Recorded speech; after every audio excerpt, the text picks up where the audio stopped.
Hello everybody, my name's Hydro from NFT Insider, and this is the pilot episode of WAX Lyrical.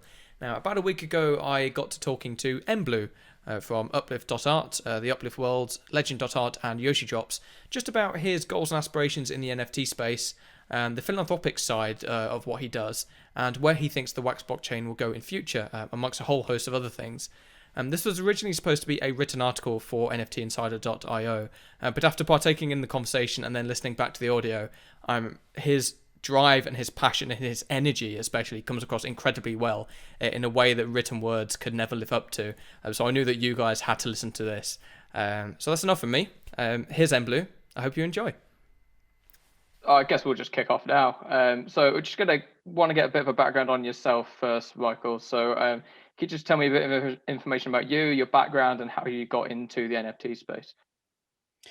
Well, I started out in the precious metal industry, started out in sales. Then I opened up my own precious metal brokerage, a national brokerage, and just, deep into the hard money space. If you can't touch it, you don't own it. And then in 2012, a client of mine asked me about Bitcoin, and I didn't know anything about Bitcoin other than the name. And there was some fantasy internet money. And so I just told him, I don't think it's a good idea. I wouldn't invest in it. Fortunately, he didn't, listen to me. He went into it. And shortly after that, I read the Satoshi white paper and was blown away. So it's just one of those instant, like, wow, this could work. So, and it was right around the time, I'd been doing precious metals for quite a long time, and was just kind of done with it. It's a fear trade, right?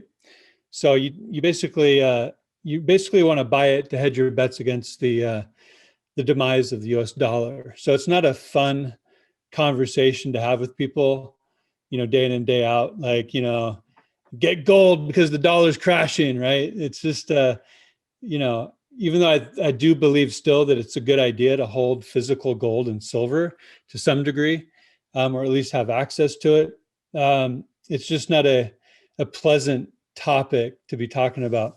So I was just kind of done with that, industry, sold my brokerage to my vice president at the time, right around the time I read the Satoshi white paper, invested some into Bitcoin in late 2012, and literally forgot about it for about a year or more, a year and a half, maybe. Just, I knew I had it. A friend of mine called me and said, "Hey, what do you think about, Ethereum?" And I was like, I can't even pronounce it. What?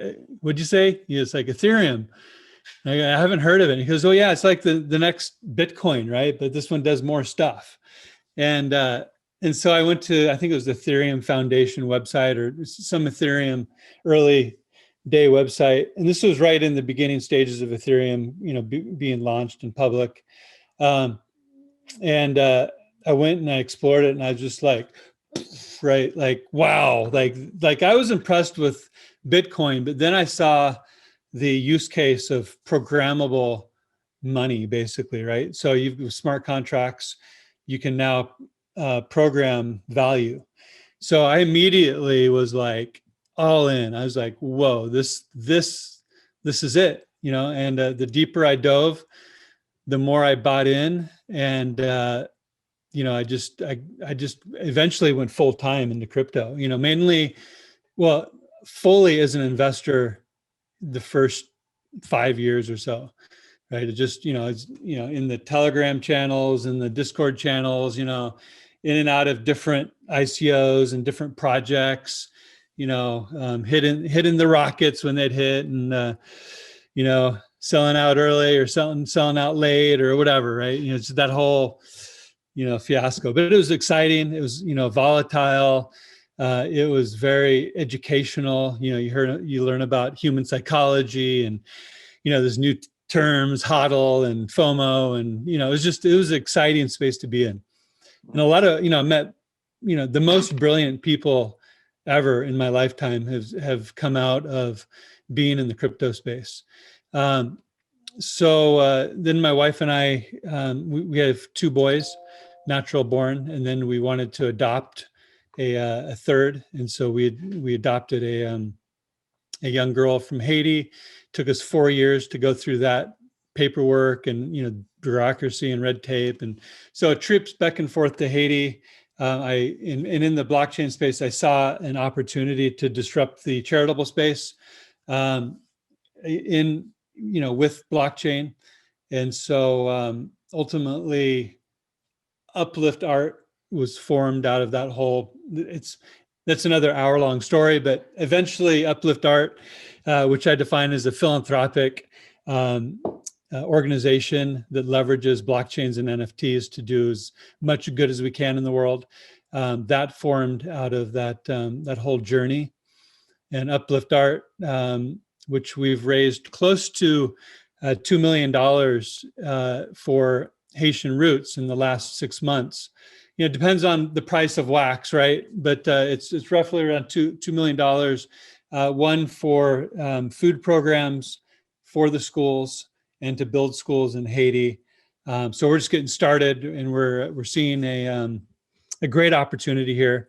And for the last 10 months, we have been building something called LGND.art, and we've just launched the public website for our first MVP launch on May 16th with international acclaimed artist James Jean, who's just a superstar in the fine art and art space, and just known by everybody in the art ecosystem. So we're proud to announce that he's our flagship artist, and very, very excited to see that being turned on, and seeing just how much great impact we can make in the world. Traditional artists don't have that much representation in the NFT space at the moment. Where do you see that going in the next couple of months, next few years, and beyond? Yeah, that's a great question. The NFT space technology won't leave the physical artist out of the mix. We were already designing processes and procedures to be able to take a fine art physical piece, putting a one-of-one master of that on the blockchain as an NFT.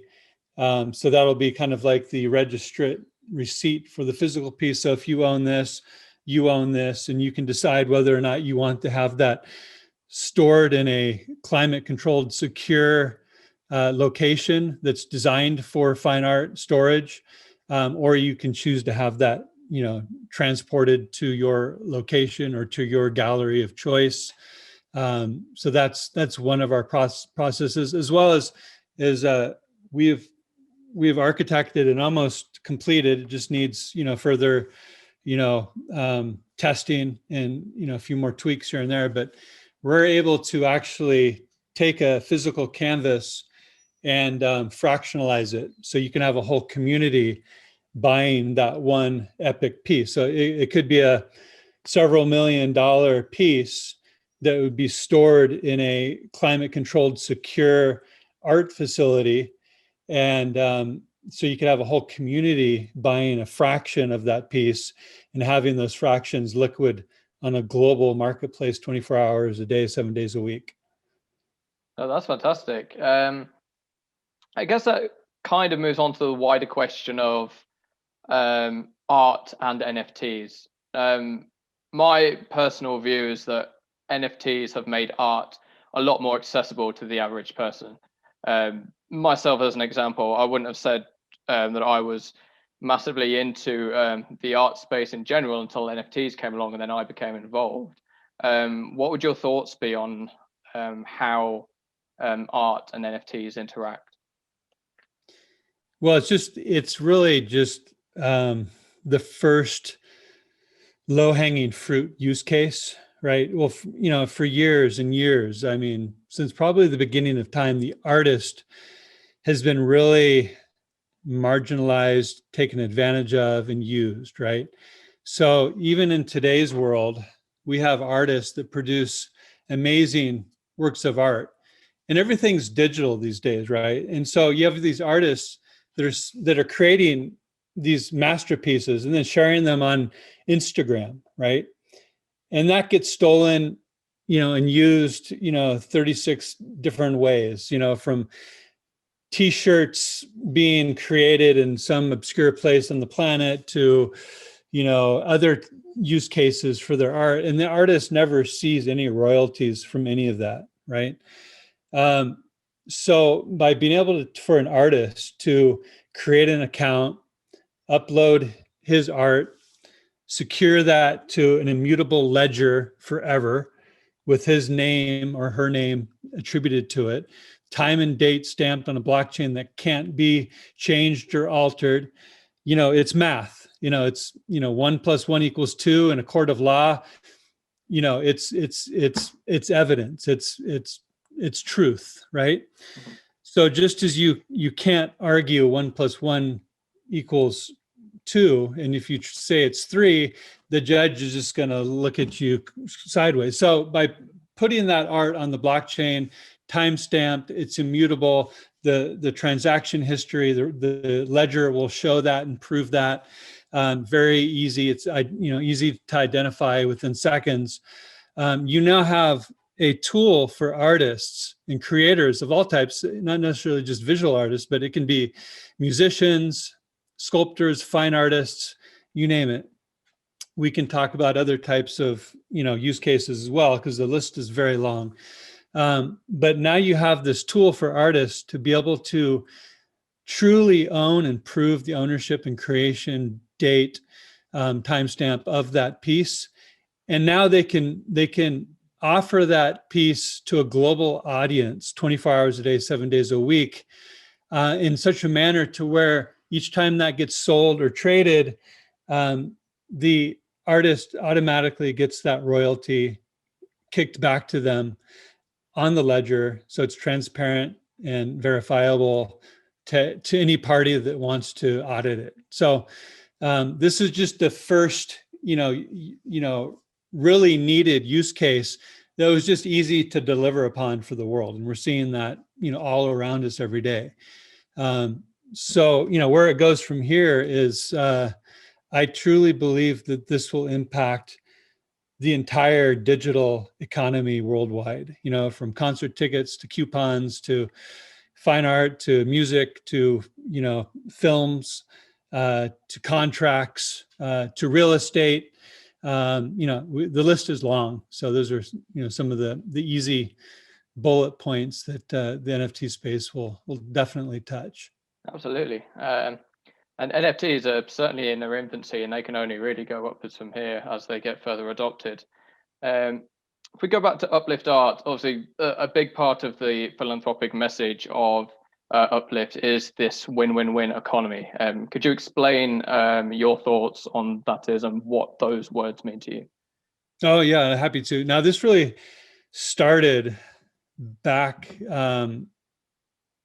going through the creation of Uplift.Art and that journey through there. It's like, with blockchain technology and, much of the population working from home, using the internet, the cost of doing business in many cases has dropped significantly for a lot of industries, but especially in the digital art space. There's no box store, there's no storefront with $30,000 a month, right, overhead.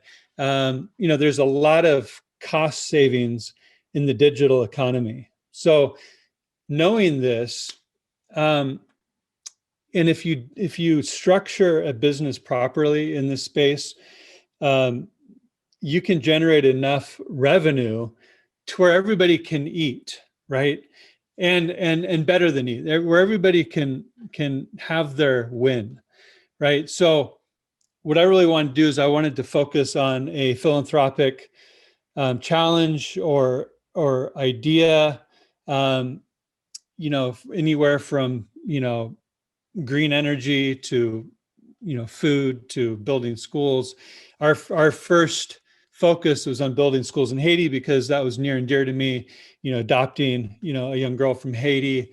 I really wanted to give back to that ecosystem. So building schools in Haiti was the first kind of focal point, right?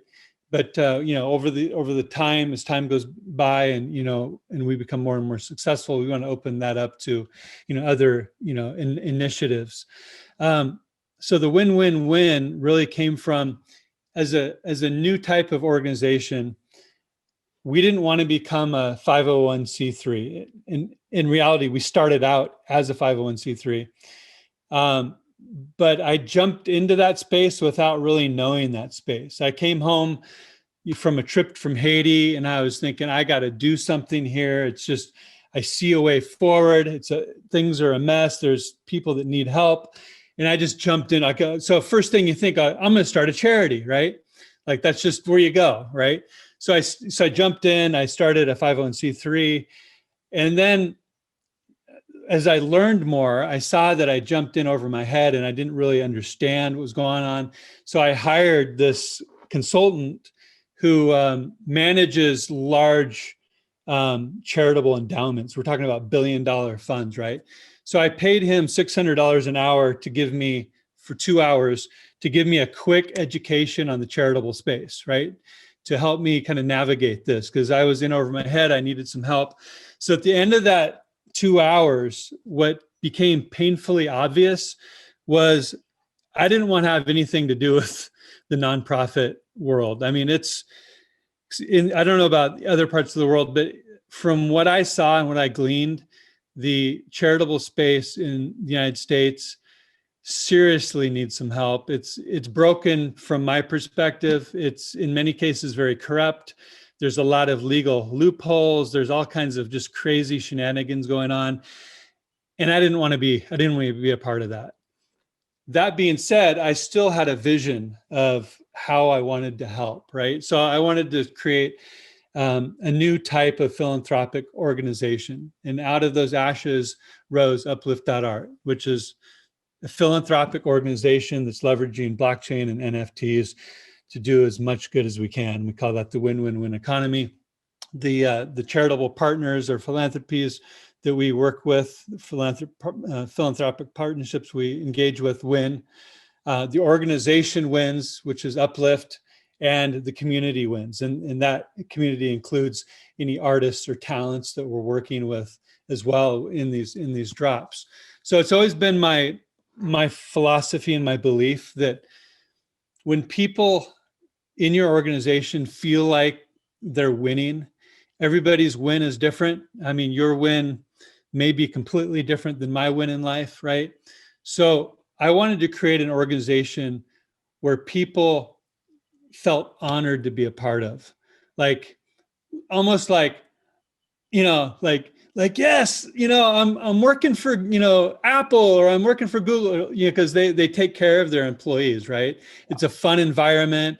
They're part of a big vision. They're getting paid, a paycheck that's making them feel good and valued. There's probably some sort of incentive structure to it. So I wanted to create an organization where people woke up and they're going, I get to go to work today, right? Whoa, what kind of impact are we going to do today? What's going to happen today, right? Just full, they're getting paid, the amount that makes them light up and they feel good. I want them to be part of a vision that they can support and get behind and help grow. And to make them feel like there's a future, right? We may be here now, but boy, look at what's available to us if we come together as a team and we just push this vision forward. So that's really the whole philosophy behind the win-win-win, and just really wanting to find philanthropic projects that the community can get behind, that the organization get behind, and we plug in all these wins and the community feeling like they have a voice, that they're part of the journey. And in many cases we have Uplift uplifters volunteering for tasks and helping out and doing, charitable art auctions and drops and donating to the Uplift Donate WAX account, just because they feel like they're part of this big wave of goodness, right? Of actually making an impact. Because, in the charitable space, you may donate $100 and you may be thinking like, how much of that actually gets to the water project, right? Like, yeah, the website looks good and, their bullet points sound good, but, okay, I'll give, but, back of your mind, you're thinking, did that really even do anything? So there's a lot of that. So that's really what we're trying to shift here, is just really create this ecosystem, this environment, this community it's just part of it. And it's just felt, it's seen. We're using blockchain to help give that verifiability and openness, that everybody who's participating should really be privy to. So yeah, so it's been a magnificent ride. We're doing a lot of good things, meeting tons of great people. Yoshi Kondo is one of my new best friends and a source of great inspiration to me in the whole Uplift community. That's another whole beautiful thing that's transpiring right now at the YoshiDrops, which has really got me super excited. Certainly. You just touched on YoshiDrops there. Also, we've got bits and pieces of information here and there. But could you just describe what YoshiDrops is and what its goal is? Well, yeah, this is a great story. So Yoshi and I met because of the NFT space. I can't remember how that first conversation happened, but he and I ended up talking, I don't know, for like an hour, our first talk, right? And, you're always a little leery talking to somebody brand new in the crypto space, because, you're always, there's a lot of hustlers out there, right? So you don't really know like who's who, right? So, so I was a little bit leery at first, right? Like, who's this guy? And, yeah, Ken Bozak actually introduced us, right? Okay. So Ken Bozak knows Yoshi, and I guess Ken said, hey, Yoshi, you should reach out to mBlu because, he's really spearheading the music and video NFT space, and Yoshi was really hot on that.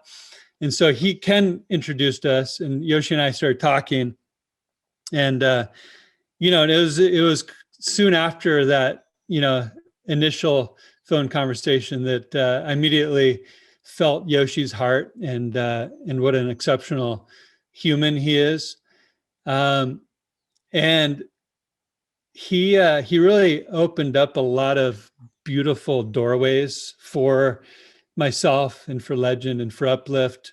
But not only that, as we got to know each other, and he knew that I was, a musician and a producer, but and I thought I was an okay producer, right? Until I heard his stuff, right? And I'm thinking, oh, I'm such a rookie, right? Next to him, he sent me a Dropbox link one afternoon. He goes, "Hey, Blue, have a listen." And so I listened. He had like 300 plus tracks, and I was like endless, right? Like, whoa, like. And then I started listening to him, and there's like these pristine, mastered, master file tracks, right? And I can honestly tell you, if somebody said, "Okay, Blue, you can only pick one artist to listen to for the rest of your life, and that's it," without hesitation, I'd say Yoshi's tracks.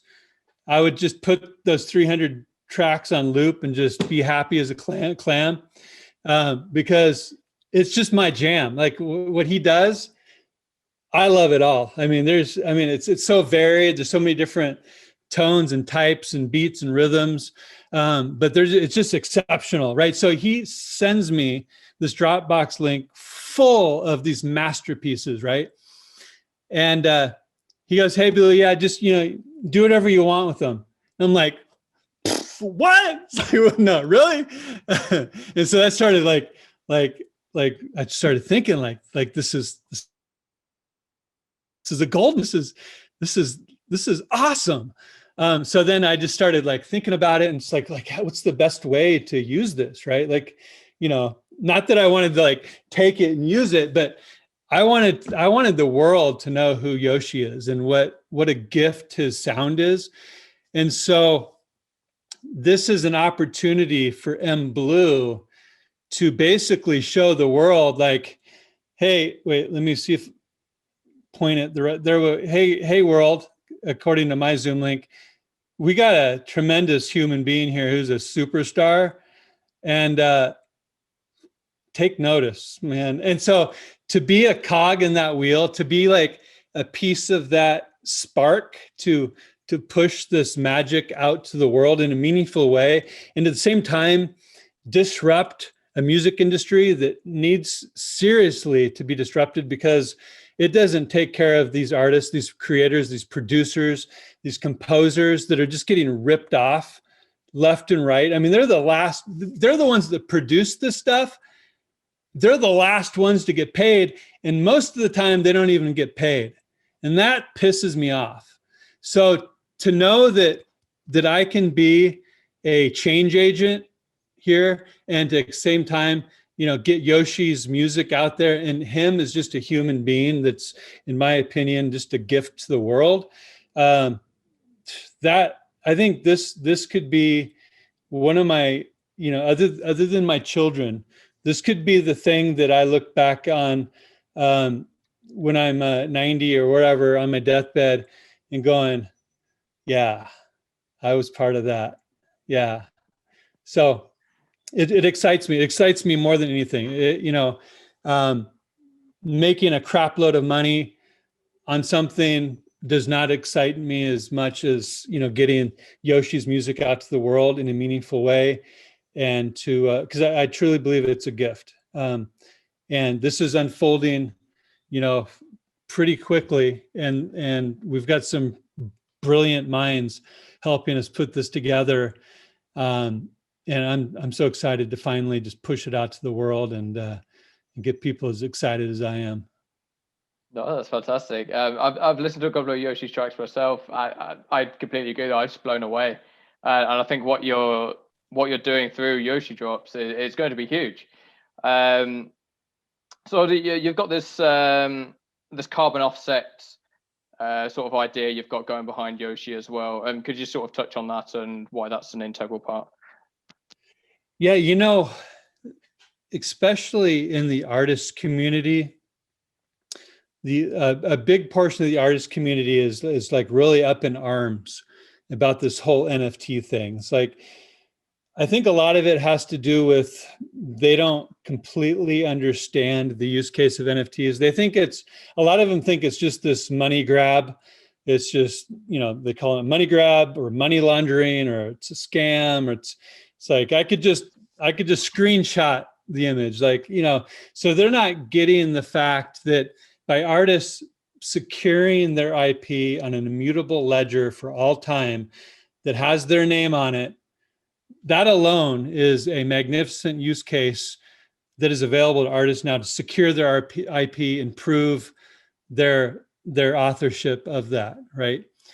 I don't think they really get that, right? And how quick and accessible it is to anyone on the planet. So I think that's one of the barriers that we need to get, educated into, not just the artist world, but the world in general is, they see, $69 million JPEGs, sold by Christie's, from people, and they're thinking, what the hell? I could just screenshot it. Well, you can also go screenshot the Mona Lisa. It doesn't mean that you own the Mona Lisa, right? So I don't think they quite get that, actually owning the NFT in your possession, in your wallet, to where you can buy, sell, trade, collect, send that 24 hours a day, 7 days a week, anywhere in the world without permission, is a huge game changer for the world, right? So digital art is now ownable and verifiable. So in the artist community, they're really focused on a couple things, but the main issue is the proof of work chains such as Ethereum. They take up a crap load of energy to produce just one transaction, right? So they see that, and they see creating NFTs as destroying the planet, right? And I can understand to where how they could come up with that, right? But at the same time, being on Twitter or Facebook,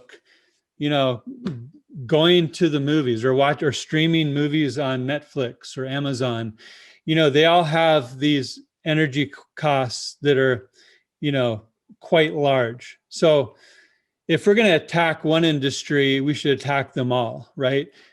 Or we should find alternatives, which the WAX blockchain is a clear winner of a alternative in the eco-friendly blockchain space. So it's 120,000 times more eco-friendly, which is a quite large number, 120,000 times more eco-friendly than Ethereum.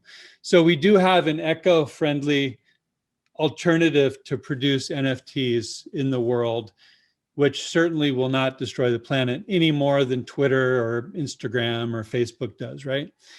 I would say this has the added values because I know dozens of artists that have reached out to me, not even artists, collectors of NFTs have reached out to me over the months saying how this space has changed their life. They've gotten, because the WAX blockchain offers free and instant transactions, you can create a dozen, 2 dozen, 1,000 NFTs and gift them to your community, right? In many cases, these NFTs become very valuable, right? In many cases, somebody from a third world country who's doing NFTs on their smartphone, which by the way, in Haiti, you may be living on the street, but you'll still certainly have a smartphone in your hand, right? So which means a lot of those people are actually in the NFT space too. Well, guess what? Two of these, thousands of these people are now receiving these NFTs, sometimes for free, and turning around and selling them for $1, $100, sometimes $1,000, sometimes $10,000, right?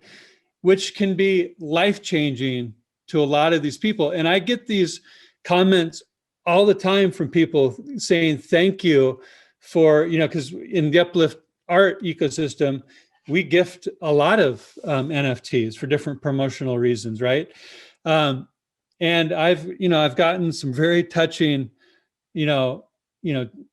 texts saying, thank you for what you did. I mean, this was meaningful to me. And, in some cases, it was literally life-changing because that free NFT or NFT that they got for very cheap, like maybe they bought a $5 pack and they got a low mint rarity and they were able to, oh my God, I got the mint number 1 of this, and they end up selling it for $2,500. Well, $2,500 to a lot of people in the world is game-changing. It's life-changing. It means they can move to a different career. They can move to a different location. They can do this, or they can go to school, right?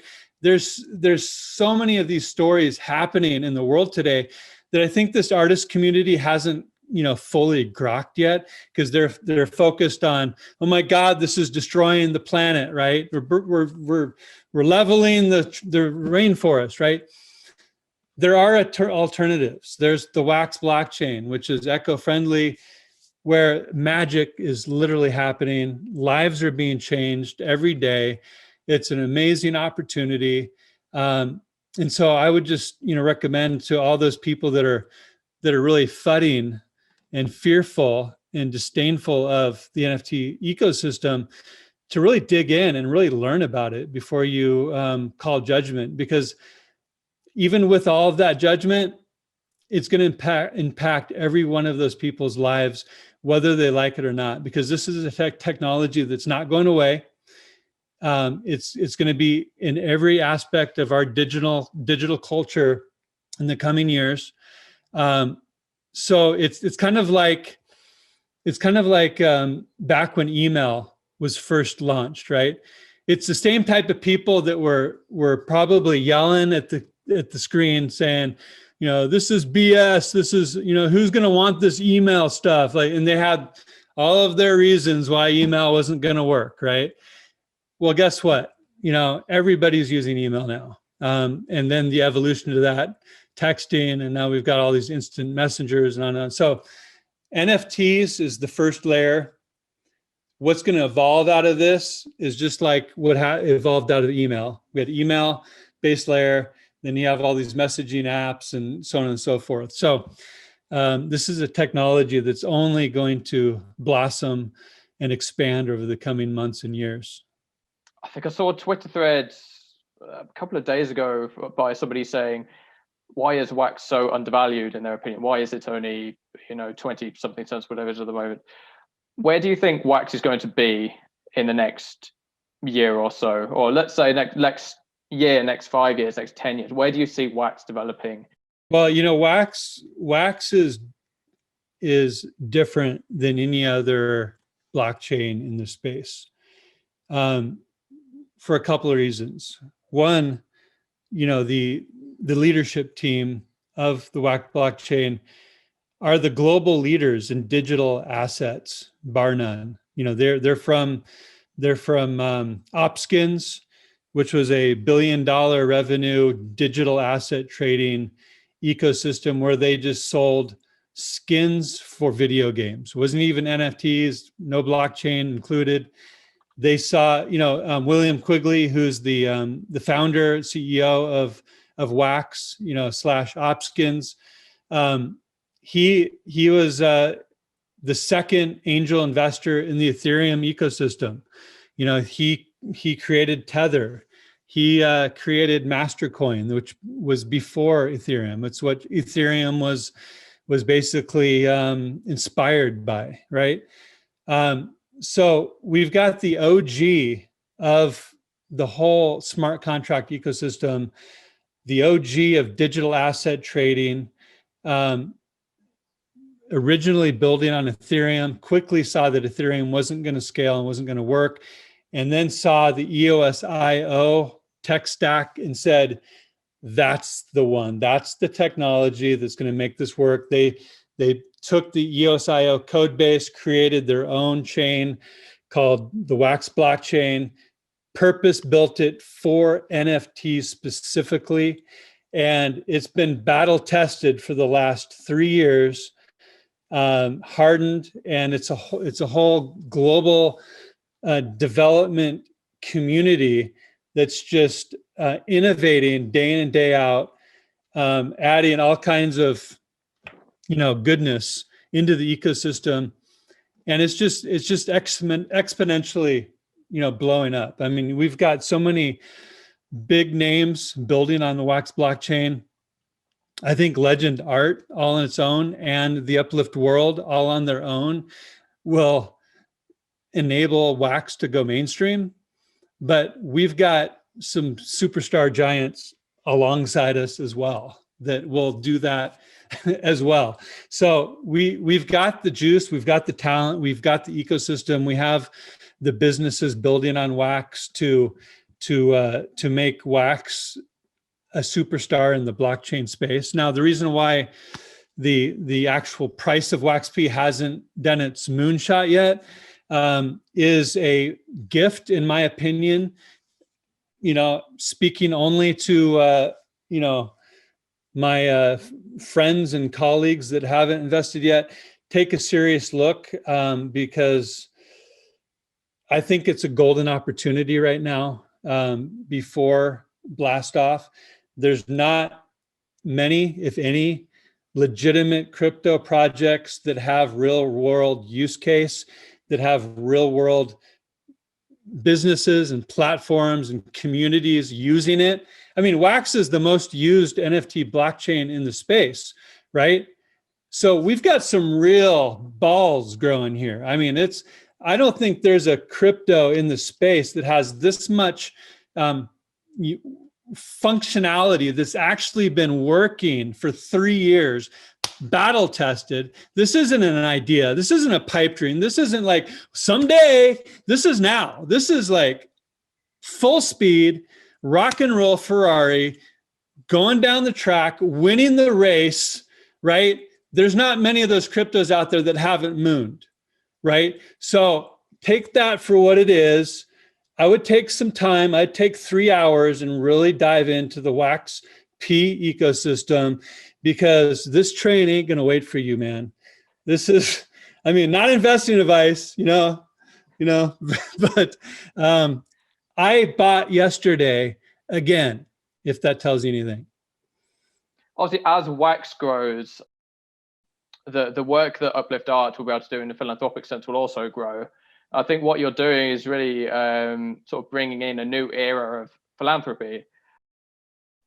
How do you see the philanthropic aspect of what you do scaling, moving forwards with respect to how WAX is going to grow itself? Wow. I see that we have an enormous opportunity before us.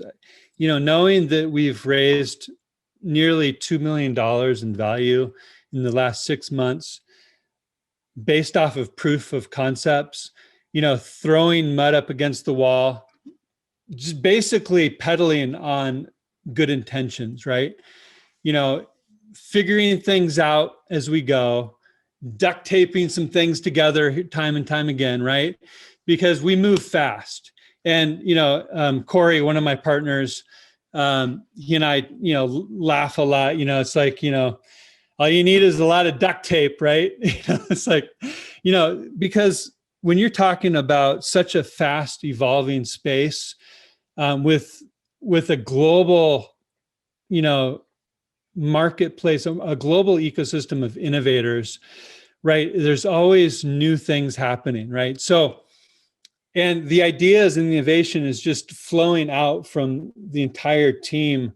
It seems like 24 hours a day, 7 days a week. It's just crazy how many ideas we get from time to time. So, being in such a fast moving place, we just like to just get in there, roll our sleeves up, try things out, fail if we need to, right? But guess what? We learn something from those failures, and then we brush ourselves off, fix it, and push forward with more. And that has been working for us. And knowing that we've been able to raise a significant amount of value while operating, while learning what we're doing and figuring it out along is very, I don't know what the word is, hopeful, inspiring. It's, just looking forward. I was telling Corey earlier, I go, imagine how much good we're going to be able to do when we have the Uplift world, YoshiDrops, Uplift.Art, LGND.art, all just solid foundations, right? Just all churning, working, and then we're innovating as we go. Imagine how if we raise this much value with a fluctuating foundation, like, pivots. Oh, this didn't work. Oh, what's going to happen once we have this solid base, a thriving community, a mooning wax price, right? A global audience that recognizes Wax P as the leader and the king of NFTs. How much good are we going to be able to produce in this world once that foundation is in? I think it's going to be massive. I think we'll be eventually, $1 billion plus endowment fund of just exceptional win-win-win. I mean, I can't wait for that day to be able to see these different initiatives coming across my desk, asking the community their thoughts and just saying, let's move, let's do it. Let's build that school. Let's plant those trees. Let's do it. Like, let's deliver that medication to that community that needs it. No red tape, just action. move fast. We'll break some things along the way. We'll apologize when necessary, but then we'll pick ourselves up, dust ourselves off, move in the direction that we learned in, and just produce the most amount of good that we can. I'm excited for that day, and I think that's coming very soon. Oh, absolutely. It's clear from talking to you just the passion and the excitement and the drive that you have to really make this work. And I have absolutely no doubt that this really is going to be something that goes to the moon. The work you're doing is incredible, and I certainly wish to see it grow and hit those kind of heights that you just explained, and be able to do all the good that that you've just described there. So no, I'm looking forward. Well, John, thank you for that. And it's because of you and people like you that that really see what we're doing and taking the time to reach out and to spread the word. I mean, it's because of this, because of you and people like you, that makes this win-win-win a thing, right? And it becomes a mantra. It's a mantra that a lot of people use in the ecosystem. And I think the more we can spread that win-win-win around, and people, it just becomes something to speak about, even if they never even touch our ecosystem, the Uplift world or YoshiDrops or Legend or whatnot, just by them thinking about that and in their own community, coming up with their own win-win-win. Like, what does that mean to everybody, right? I think just that shift alone in the world conversation will reap so many beautiful benefits, irregardless if it's in the Uplift ecosystem or not. So thank you for spreading the word, for, reaching out, for taking the time. It's very meaningful and appreciated. No, fantastic. Thank you for taking your time to partake in things such as this. I always end interviews with the same set of quickfire questions, just a few fun things to throw them out there. So first one is, what fuels you? Is it tea, coffee, energy drinks? What is it? Oh, what fuels me? Mm-hmm. Okay, this is something that I hope everybody does. Is not everybody has access to grass, right? But what I'd recommend is, as you get up in the morning, before you get out of bed, just lay there for a minute. Take at least 3 deep breaths. Center yourself. State your intention for that day. Like, what do you want from that day? Like for example, today is going to be a day of good news, right? So you just center yourself on that intention. Like, today I'm going to receive some good news, right? You can get more specific, but something that resonates with you. Today I'm going to feel healthy. Today I'm going to be healthier. Today I'm going to reach for something that makes me feel healthy or energetic. Set your intention before you get out of bed. Take those deep breaths, and then if you can, at some point, whether it's after feeding the kids breakfast or doing what you need to do, is take some time with your bare feet to go out and plant those feet in the earth somewhere, whether it's grass or dirt or sand, and take some more deep breaths as you're just connected to the earth. Because that's one thing that we humans that literally come from the earth, right? Like, we're all on the same rocket, right? We're all on the same ship called Earth, and we're floating through the ecosystem. We're floating through the universe, right? We're all on the same bus. So we all came from the same bus. Now, we can get into spiritual and religious philosophies of how that all started, but I think we can all agree we all came from the same bus, right? So knowing that we all came from the earth, and most of us, or not most of us, but a lot of us don't take the time to really connect with the bus, right? We're always in plastic shoes or some type of shoe that separates our feet from the earth. So my daily practice is, whenever I can, I go out. I'm fortunate enough to have some lawn in the backyard, which I'm very grateful for. I plant my feet firmly in the ground. I just listen to the sounds around me, just so I get in tuned with the now, the moment of now, because most of us are so busy with our thoughts and our needs and our lists and what I got to do next. Now, who do I got to call? I got to build biz. I got to pick up. We don't generally just go and just listen, whether it's buses or taxis or crickets or birds. Just listen. Just be in the moment, planted to the earth, breathing deep, and setting your intention, because your energy will follow that intention. And now from a grounded place, a grounded, centered place, now you can go and direct your energy in a meaningful way that will over time produce results that I think that everybody will be happy about. So that's my practice. I hope that people at least experiment with it and make it their own. No, that's a fantastic answer. It's made me think about how busy I am and how I'm not really taking enough time to just sort of be in the moment and realize where I am and to try and connect with the earth, as you said. That's given me quite a bit to think about. So thank you for that. Another quick question: long term, what do you think will be the predominant currency, crypto or fiat? Oh, the prominent. Okay, well, what's your time frame?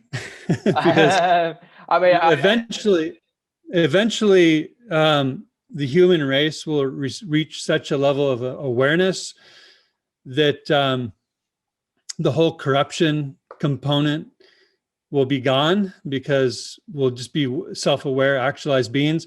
Now, that's not going to happen, I don't think, in my lifetime. But I think fiat currencies have a lifespan of around 43 years on average, meaning the rise and fall of fiat from something to nothing. Okay, well, from nothing to something to nothing is average of 43 years. The US dollar is, I think, extended. I think it's over 50 years now, right? It's from nothing to something to close to nothing. If you look at the dollar value graph, it's lost like 98% of its value since we went off the gold standard, right? So it's backed by nothing other than military might and guns. That's the value of the US dollar, and the fact that people's perception of it is that it has value. So I believe that those cycles will continue. Fiat currencies will continue to fail. I do believe that fiat currencies will transition to digital fiat currencies. I think that will be ultimately a disaster. I don't know how long that'll take to play out, to show the world that they're a disaster. But I think that's the next plan, is fiat currencies to digital fiat currencies. And I'm sure they'll be able to make that look, pretty awesome for a period of time. And, people will enjoy that and like the ease of use until they use it to easily restrict users from their access to their wallets unless they take specific actions. So they'll use it as a control mechanism. And I think at some point the global audience will say, BS to that, and they will see their demise. And I think ultimately some form of cryptocurrency that's decentralized will be the predominant crypto. And we'll just see what technology the global audience trusts the most. Fantastic. Two completely off the wall questions just to end. Could you tell us one unusual fact about you that we might not know? Unusual fact is I love my cat, Coco, so much. She's my pal. I got a dog too around here. He was probably jealous. Maverick. He may be outside, but this is Coco. She follows me around the house. and she's oftentimes on my keyboard making mistakes. So if you guys ever see any typos in my messaging, it's her fault. And then final thing, if you could go back in time, or even where you are now, and have a deep chat with anybody from history, who would it be? God, I would have to say Satoshi, because it's such a mystery, right? Is it a guy? Is it a team? Is it a covert government program to change the narrative, or who knows, right? I would love to find out that, right? That burning question. And I'd like to see what he thinks of the WAX ecosystem and NFTs, and if he had any advice. Oh, I'm sure Satoshi, him, her, it, them. I'm sure Satoshi would have been a big fan of WAX. So, Blue, thank you so much for your time. It's been a pleasure speaking to you. I feel like I could hang on every word you've said. As I said before, your passion and your drive and your excitement for what you're doing and where it could go is evident. And I've got all the faith in you that will happen. And those things that you've said will become of Uplift.Art or of blockchain technology or philanthropy are going to happen. I have full faith in you. So, thank you. Thank you. Thank you. And I don't want to put Yoshi on the spot, but he's such an amazing source of inspiration for me that, Yoshi, do you want to tell us anything that you're excited about right now, or any words of wisdom? Hey man, guys, listen, I'm so excited about this right now. My best friends, man. Like, I love John the moment he was like, I just met you and I'm gonna donate the Uplift for my #1 NFT. I'm like, this guy's so good, right? And then finally got you guys together. Yes, so I'm so happy about this. First of many. Thank you, brother. Yeah, glad to be on this ride with you. Likewise. John, looking forward to do a whole bunch of, work together moving forward. Yeah, totally. I'm super excited for working with the both of you guys, and just for the working within the blockchain community as a whole. It's been a hell of a journey so far, and I can't wait to see what's coming. So, yeah. Great. Good stuff, John. Well, thank you so much for your time and, inviting me and Yoshi on the show, getting the word out. Really appreciate you, brother. No, thank you. Thank you. And that's a wrap. Thank you to mBlu and to Yoshi for his little cameo at the end there for taking the time to speak to me last week. As I said at the start of this video podcast, mBlu's energy and conviction really is second to none in the NFT space, and he is somebody that we should all absolutely be keeping an eye on moving forwards. YoshiDrops launches on May the 27th. You can head to YoshiDrops.com for all the latest information on that. For anything NFT Insider, you can head to NFTinsider.io. We've got interviews such as this one, community highlights, our drop schedules every Sunday, as well as a whole host of other content we've got planned for the future. So I hope you do check that out. If you've got any feedback for this inaugural pilot episode of WAX Lyrical, please do leave a comment below. I'd love to do more of these, so any piece of feedback that you've got would be much appreciated. Take care, guys. Stay cozy. Ta-ra.